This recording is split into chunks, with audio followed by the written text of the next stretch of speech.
الذی کفا وسلام علی عبادہ الذین اصطفی اما بعد۔ میں کیا ہوں؟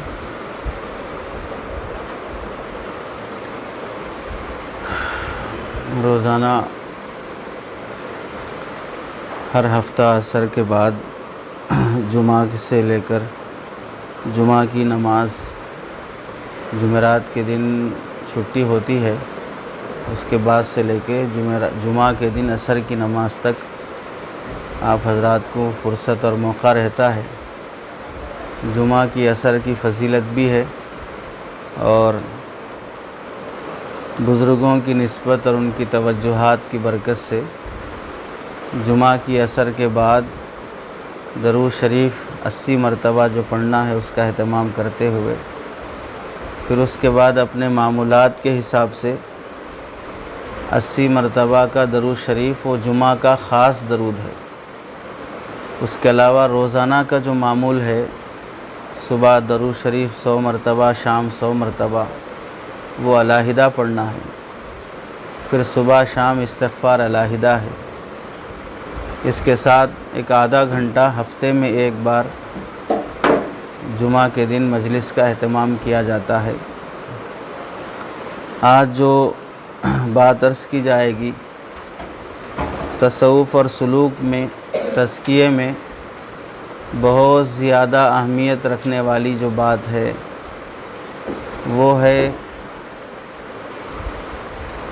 ادب اور سلیقہ مندی۔ اس راستے میں ادب کی بہت اہمیت ہے۔ ہمارے بزرگوں نے کئی مرتبہ، کئی بار، کئی جگہ فرمایا کہ بے عملی پھر بھی گوارا کی جائے گی، بے ادبی کبھی گوارا نہیں کی جائے گی۔ بے عمل انسان پھر بھی کچھ نہ کچھ پا سکتا ہے، لیکن بے ادب انسان کچھ نہیں پا سکتا۔ اب اس سلسلے میں ہم پہلی بات یہ سمجھیں، ادب کس چیز کا نام ہے؟ ادب کہتے ہیں کہ آدمی رہن سہن میں، میل جول میں، شب و روز میں ایسی زندگی گزارنا کہ اس کی وجہ سے دوسروں کو راحت پہنچے، تکلیف نہ پہنچے، اسے کہتے ہیں ادب۔ ادب والی زندگی کا مطلب ہے میرا بولنا، میرا بیٹھنا، میرا اٹھنا، میرا کپڑے پہننا، میرا چلنا، میرا کسی سے بات کرنا، یہ سب ایسا ہو کہ میری وجہ سے دوسرے کو راحت پہنچے، تکلیف نہ پہنچے، اسے ادب کہتے ہیں۔ اب اگر یہ چیز ہم سمجھیں کہ ہم میں سے ہر شخص کی زندگی ایسی ہو، ہر شخص صبح سے شام تک ایسا سوچتا ہو کہ میری وجہ سے دوسرے کو راحت پہنچے، تکلیف نہ پہنچے، تو معاشرہ کتنے سکون سے زندگی گزار سکتا ہے۔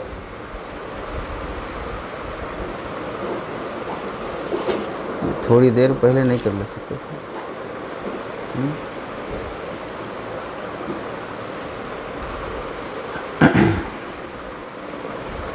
ہر شخص یہ سوچے کہ میری وجہ سے دوسرے کو راحت پہنچے، تکلیف نہ پہنچے، تو پھر ایک دوسرے سے نہ شکایت رہے گی، ایک دوسرے سے نہ گلا شکوہ رہے گا، ایک دوسرے سے نہ کوئی جھگڑا ہوگا، ایک دوسرے کی نہ غیبت ہوگی، ایک دوسرے کی نہ عیب جوئی ہوگی۔ جب ہر بندہ یہ سوچے گا کہ میری وجہ سے دوسرے کو راحت پہنچے، تکلیف نہ پہنچے، یہ ہے ادب۔ میں اگر شاگرد ہوں تو میں استاد سے ایسے پیش آؤں کہ میری وجہ سے استاد کو تکلیف نہ ہو۔ کوئی بیوی ہے تو وہ یہ سوچے کہ میری وجہ سے شوہر کو تکلیف نہ پہنچے۔ کوئی ملازم ہے تو وہ یہ سوچے کہ میری وجہ سے میرے مینجمنٹ کو تکلیف نہ پہنچے۔ کوئی بیٹا ہے تو اس کی ذمہ داری ہے کہ میری وجہ سے میرے ماں باپ کو تکلیف نہ پہنچے۔ کوئی پڑوسی ہے تو اپنے پڑوسن کے متعلق سوچے، پڑوسی کے، کہ میری وجہ سے تکلیف نہ پہنچے۔ مصلی ہے تو بازو نماز پڑھنے والے مصلی کو تکلیف نہ پہنچے۔ ہر فرد اپنے دائرے میں یہ سوچنا شروع کرے کہ میری وجہ سے کسی کو تکلیف نہ ہو بلکہ راحت ہو، تو یہ اس کے باادب اور سلیقہ مند زندگی گزارنے کی علامت ہے۔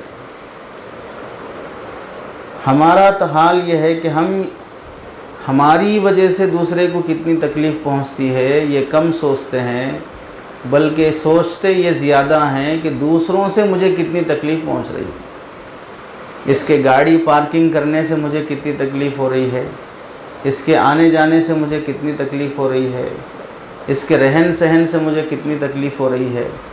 ہم دوسروں کے متعلق سوچتے ہیں کہ دوسرا مجھے کتنی تکلیف دے رہا ہے، ہم یہ نہیں سوچتے کہ ہم دوسروں کو کتنی تکلیف دے رہے ہیں یا ہماری وجہ سے دوسروں کو کتنی راحت مل رہی ہے۔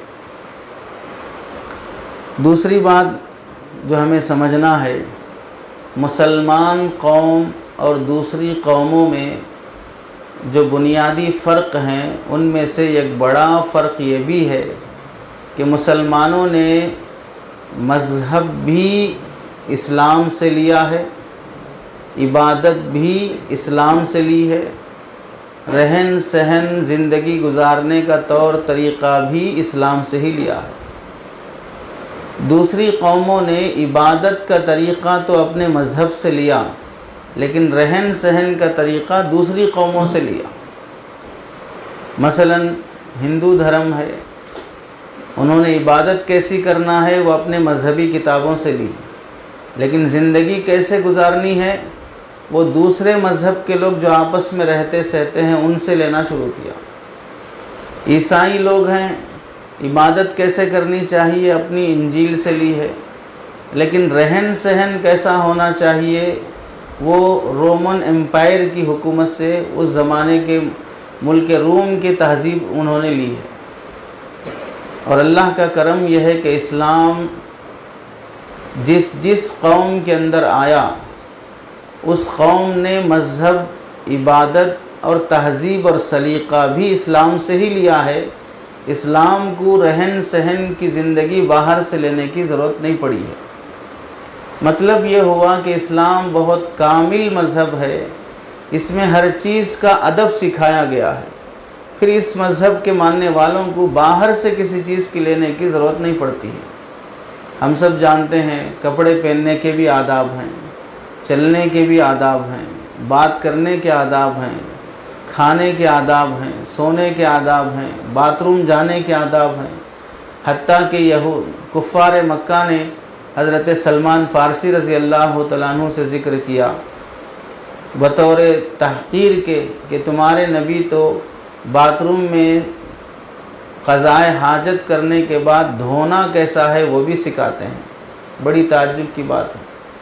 تو سلمان فارسی رضی اللہ تعالیٰ عنہ نے ان کے اس تحقیر والے انداز کو فخر والے انداز میں بدل کر فرمایا، ہاں ہمارے نبی وہ ہیں جو ہمارے لیے باپ کی طرح ہیں۔ باپ جس طرح اپنے بیٹے کو ہر چیز سکھاتا ہے، ہمارے نبی بھی ہمیں ہر چیز سکھاتے ہیں۔ تم تو وہ قوم ہو جسے دھونا بھی نہیں آتا ہے۔ تو وہ تو تحقیر کے لیے پیش کیے تھے، حضرت سلمان فارسی نے اسے فخر کے طور پہ بتایا کہ ہمیں تو اللہ کے نبی ہر چیز سکھاتے ہیں، تم تو ایسی قوم ہو جنہیں قضائے حاجت کے بعد دھونے کا بھی سلیقہ معلوم نہیں ہے۔ یہ بڑی ہمارے لیے فخر کی بات ہے کہ اللہ کے نبی علیہ السلام نے ہمیں پورا دین دیا ہے۔ اللہ نہ کرتے اگر عبادت کا دین قرآن حدیث میں ہوتا اور تہذیب اور کلچر کا دین ہمیں آزاد کر دیا جاتا تو ہم میں سے ہر مسلمان ایسی آزاد زندگی جیتا کہ وہ دوسرے کو مسلمان سمجھنے کے بھی تیار ہی نہیں ہوتا۔ آج ہر چیز اسلام میں ہونے کے باوجود بھی کتنے مسلکوں میں بٹے ہیں، کتنے فرقوں میں بٹے ہیں، کتنی تہذیبوں میں بٹے ہیں۔ اگر یہ تہذیبیں آزاد ہو جاتی تو پھر پتہ نہیں ہر گھر میں الگ الگ کلچر والے لوگ ہوتے ہیں۔ اس لیے ایک مذہب ہے لیکن کلچر الگ الگ ہے، کیونکہ انہیں کلچر سے متعلق، رہن سہن سے متعلق کوئی چیز انہیں اسلام اور مذہب میں سکھائی نہیں گئی ہے۔ تیسری بات ہمیں یہ سمجھنا چاہیے، ہمارے لیے کل قیامت کے دن کس قدر افسوس اور شرمندگی کی بات ہوگی کہ اگر ہم سے یہ پوچھا جائے تم ایمان تو اللہ پر لائے، ایمان تو محمد الرسول اللہ پہ لائے، لیکن تم اپنے رہن سہن کے سلسلے میں محمد الرسول اللہ کا کلچر دیکھنے کے بجائے تم نے یہودی اور ہنود اور یہود کا کلچر دیکھ کر اپنایا۔ یعنی ایمان کے سلسلے میں تو محمد الرسول اللہ اور صحابہ تمہارے لیے نمونہ تھے، لیکن رہن سہن کے سلسلے میں نبی نمونہ نہیں بن سکے، صحابہ نمونہ نہیں بن سکے۔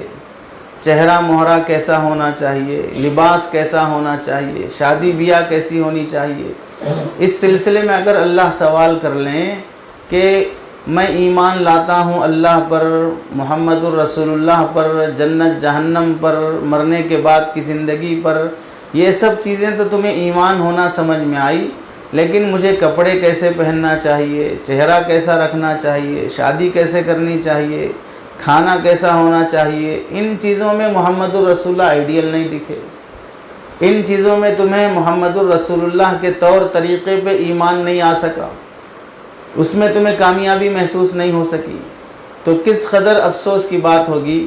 ایمان تو محمد عربی پہ ہے اور طور طریقہ ہمیں ملحدوں، نصرانیوں اور قاتلین انبیاء کا طریقہ ہمیں پسند ہے۔ یہود تو قاتلین انبیاء ہیں، جنہوں نے نبیوں کو قتل کیا ہے، ان کا کلچر مسلمانوں کو پسند آنے لگے، اور اس سے بڑے افسوس کی بات یہ ہوگی کہ ہمیں کلچر یہودیوں کا یا ہنود کا پسند آنے کے ساتھ ساتھ نبی کریم صلی اللہ علیہ وسلم کی سنتوں والی زندگی ہمیں حقیر لگنے لگی۔ ایک ہے ایک چیز پسند کرنا، دوسری چیز کو پسند کرتے نہیں کرتے خاموش ہو جانا۔ اگر کسی کے اندر اتنی گراوٹ پیدا ہو جائے کہ وہ یہودیوں کو اور ہندوؤں کو پسند کرتا ہو کلچر اور تہذیب کے لحاظ سے، اور نبی کریم صلی اللہ علیہ وسلم کی تہذیب اور رہن سہن کو ناپسند کرتا ہو، حقیر سمجھتا ہو، اس کو اپنانے میں اپنے لیے سراسر بے وقوفی سمجھتا ہو کہ ایسا رہنے والے لوگ عقل مند نہیں ہوتے ہیں، ایسا چلنے والے لوگ عقل مند نہیں ہوتے ہیں، یہ تو زمانے کے حالات سے واقف نہیں ہیں، یہ نادان اور بے وقوف ہیں، تو پھر اس کے لیے کس قدر اللہ کے نبی علیہ السلام سے دوری کی علامت ہے کہ اسے کیا نبی کی شفاعت ملے گی اور کیا نبی کے ہاتھوں سے جام کوثر ملے گا، جو نبی کے طریقے کو ناپسند کرنا شروع کر دے اور یہ سمجھنے لگے کہ دنیا والوں کی نظر میں عزت اور دنیا والوں کی نظر میں رفعت اور عظمت تبھی حاصل ہوگی جب ہم نبی کے طریقے سے ہٹ کر زندگی گزاریں گے، یہودیوں کے اور ہنود کے طریقے میں ہم زندگی گزاریں گے، تبھی ہمیں عزت ملے گی۔ اللہ کے نبی علیہ السلام کا طور طریقہ رہن سہن کا کیسا تھا؟ بعض احادیث میں اگرچہ کہ اس میں کلام ہے، ایک حدیث میں آتا ہے ادبنی ربی فاحسن تأدیبی، کہ اللہ تعالیٰ نے مجھے ادب سکھایا اور بہترین ادب سکھایا۔ یہ حدیث اگر لفظاً ثابت نہ بھی ہو، معنی اور مقصود کے لحاظ سے انبیاء کی تربیت کوئی عام انسان یا فرشتہ نہیں کرتے ہیں، انبیاء کی تربیت براہ راست اللہ رب العزت کرتے ہیں، تو اللہ رب العزت نے ہمارے نبی کی تربیت فرمائی، زندگی گزارنے کا سلیقہ سکھایا، تو رسول اللہ صلی اللہ علیہ وسلم نبی کو جب اللہ کوئی سلیقہ اور تربیت دے اور رہن سہن سکھائے تو پھر ان کے رہن سہن کا، زندگی گزارنے کا طور طریقے کا عالم کیسا ہوگا۔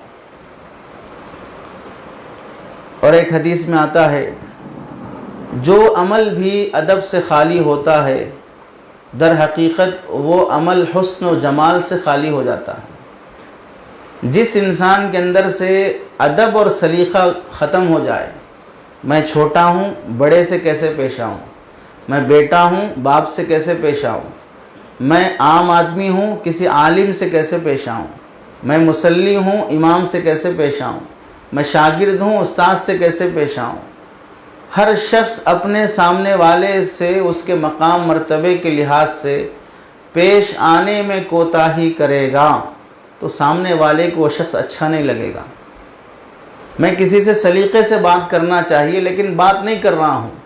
اگر میں بد سلیقگی کے ساتھ بات کروں گا سامنے والا مجھے پسند نہیں کرے گا، مجھ سے گھن اور نفرت کرے گا. تو یہی چیز ہوئی کہ جس انسان کے اندر سے ادب ختم ہو گیا، اس کے اندر سے حسن ختم ہو جاتا ہے، لوگ اسے چاہنا چھوڑ دیتے ہیں، اس سے نفرت پیدا ہو جاتی ہے. ایک بات میں کسی کو اچھے انداز سے بھی بول سکتا ہوں، وہی بات میں غصے اور جھڑکیلے اور حقارت والے انداز سے بھی کہہ سکتا ہوں. اگر میں اچھے انداز سے بولا تو سامنے والا مجھے پسند کرے گا، اور اگر میں جھڑکے ہوئے اور غصے والے انداز سے بولوں گا سامنے والا پسند نہیں کرے گا. تو ادب وہ چیز ہے کہ جس کے اندر آتا ہے تو وہ انسان کا محبوب بن جاتا ہے. بے ادب وہ شخص ہے جب وہ کسی کی زندگی میں آتا ہے، بے ادبی آ جاتی ہے تو پھر وہ لوگوں کی نظر میں مبغوض بن جاتا ہے، برا انسان بن جاتا ہے. چنانچہ ہم سب کی زندگی کے اعمال میں اللہ تعالیٰ جو دیکھنا چاہتے ہیں صرف باعمل مسلمان دیکھنا نہیں ہے، باعمل ہونے کے ساتھ ساتھ حسن عمل بھی اللہ دیکھنا چاہتے ہیں. چنانچہ قرآن مجید میں اللہ تعالیٰ نے فرمایا خلق الموت والحیات لیبلوکم ایکم احسن عملا. اللہ نے زندگی اور موت بنائی ہے تاکہ یہ آزما سکیں تم میں سے کون اچھا کام کر کے آتا ہے. زیادہ کام مقصود نہیں ہے، روزانہ 200 رکعت نفل نماز پڑھنا ضرورت نہیں ہے. 2 رکعت بھی جو پڑھتے ہو ڈھنگ سے پڑھو، بس فجر کی 2 رکعت بھی سلیقے سے ہو، سنت کے مطابق ہو. تو اللہ تعالیٰ عمل کا حسن دیکھنا چاہتے ہیں، عمل کی کثرت دیکھنا نہیں چاہتے ہیں. کتنا زیادہ خیرات 10 روپے ہی دیا ہے لیکن کتنی اچھی نیت سے دیا ہے، کتنے اخلاص کے ساتھ دیا ہے. 10 لاکھ روپے دیا ہے لیکن نیت کیسی ہے، دینے کا انداز کیسا ہے. اللہ طریقہ بھی دیکھتے ہیں. کثرت اعمال کی بنسبت اللہ کے نزدیک حسن اعمال زیادہ محبوب ہے. تو اس لیے ہمیں کوشش کرنا چاہیے کہ ہمارے ہر عمل میں ادب جھلکے، ہر عمل سے ایسا لگے کہ انسان بندہ ہے، نوکر ہے، غلام ہے، ہر حال میں اللہ کو حاضر ناظر سمجھ کر، اللہ کو مستحضر سمجھ کر کر رہا ہے. وہ چھلکنا چاہیے ہمارے رہن سہن سے. کسی نے ایک روایت میں آتا ہے الدین کلہ ادب، دین سارا کا سارا ادب کا نام ہے. یعنی دین کا ہر کام ادب سے کرنا چاہیے. بے ادبی کے ساتھ کوئی کام دین شمار نہیں ہوتا ہے. جس کو ادب کی توفیق نصیب ہو جاتی ہے اسے دنیا کی سعادتیں مل جاتی ہیں. جو ادب سے محروم ہو جاتا ہے اس کے حق میں شقاوت اور بدبختی مقدر ہو جاتی ہے. اسے اگر سادے انداز میں کہا جائے با ادب با نصیب، بے ادب بے نصیب. با ادب با نصیب، بے ادب بے نصیب. ادب کے سلسلے میں علماء نے کتنی بہترین باتیں ہم کو سمجھائی ہیں. کسی نے ایک بڑی اچھی بات کہی الادب جنت للناس. ادب انسانوں کے لیے ڈھال ہے. اگر ہر انسان اپنے دائرے میں با ادب بنے گا تو دوسروں کو تکلیف پہنچانے سے بچ جائے گا اور دوسروں کی تکلیف سے بھی بچ جائے گا.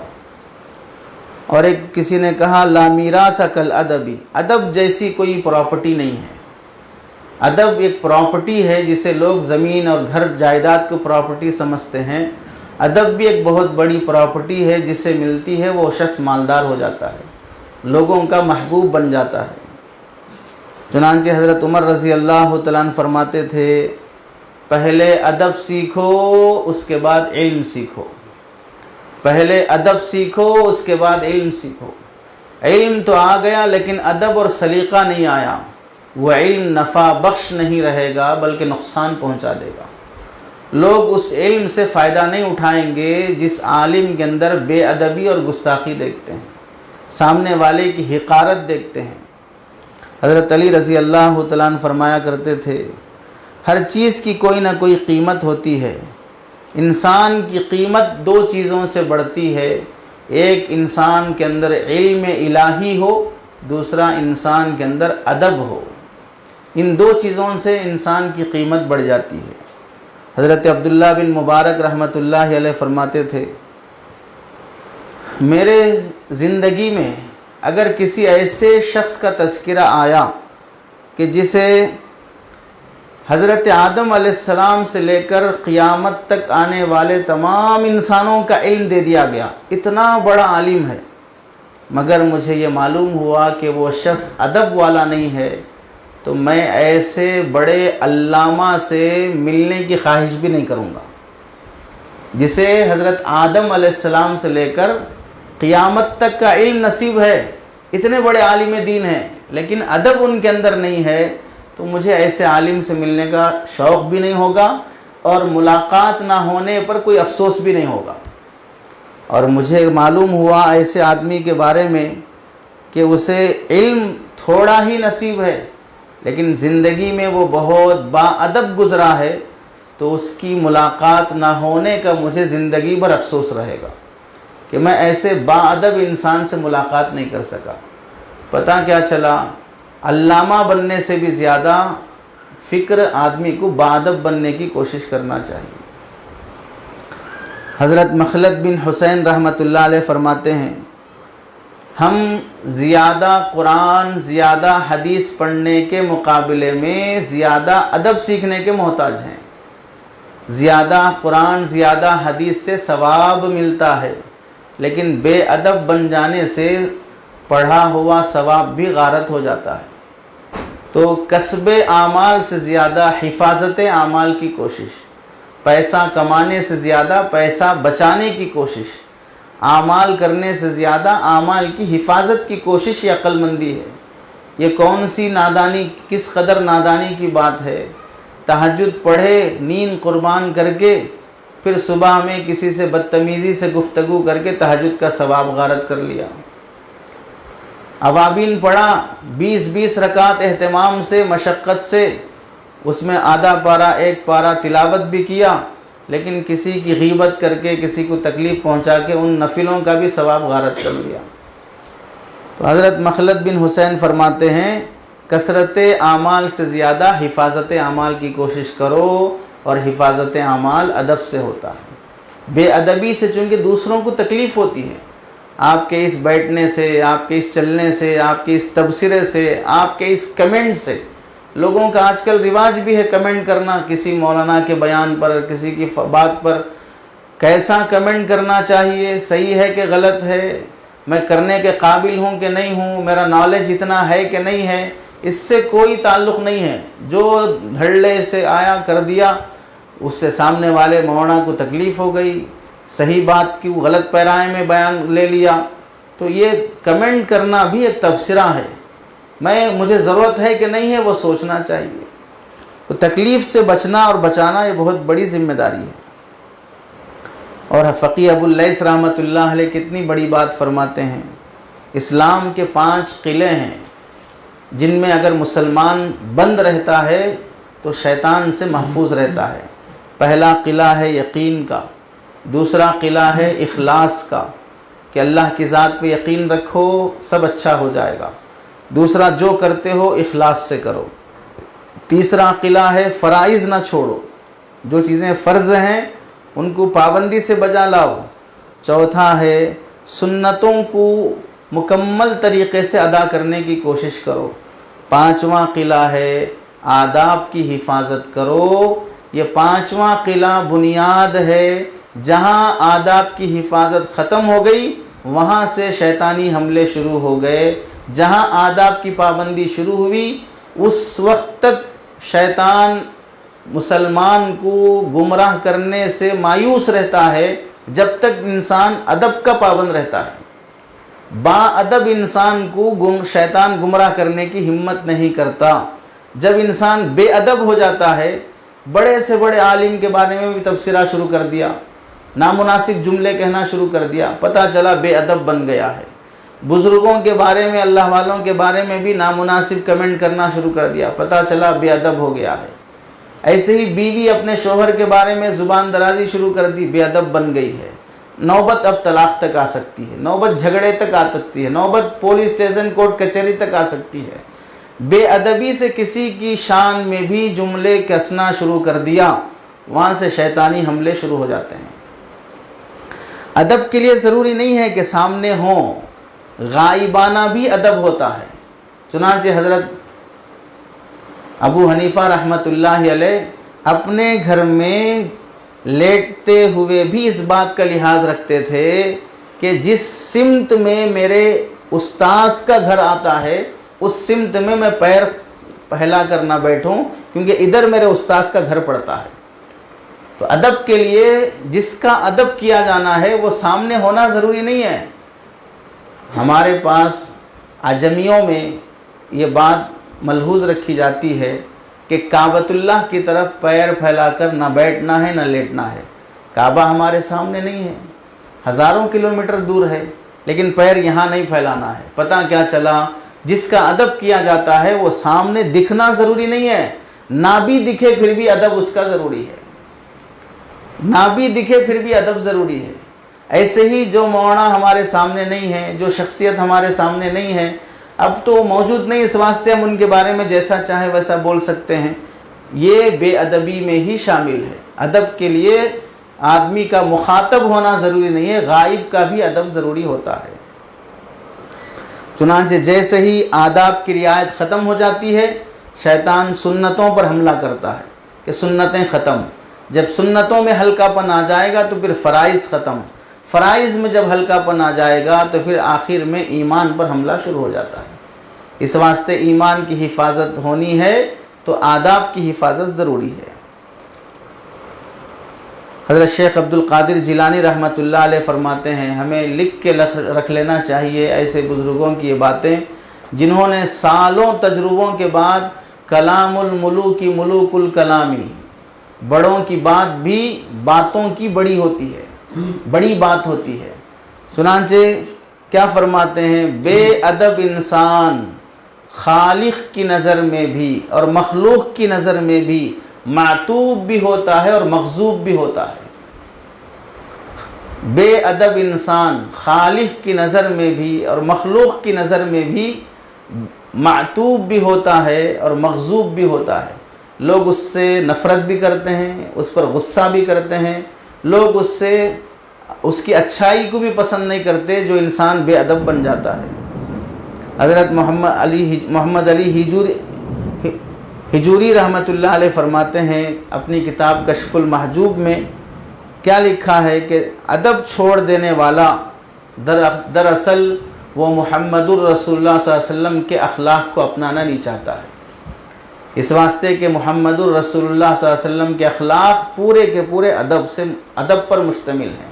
اب جو ادب اپنانا نہیں چاہتا ہے گویا کہ وہ اخلاق محمدی کو اپنانا نہیں چاہتا ہے۔ حضرت رویم رحمۃ اللہ علیہ نے ابو عبداللہ بن حفیف رحمۃ اللہ علیہ سے فرمایا، یا بنیا اجعل عملک ملحن وادبک دقیقا، اے استکثر من الادب حتی تکون نسبت الدقیق الى الملح۔ کیا بہترین نصیحت فرمائی، بیٹے عمل اور ادب دونوں کا موازنہ کرو،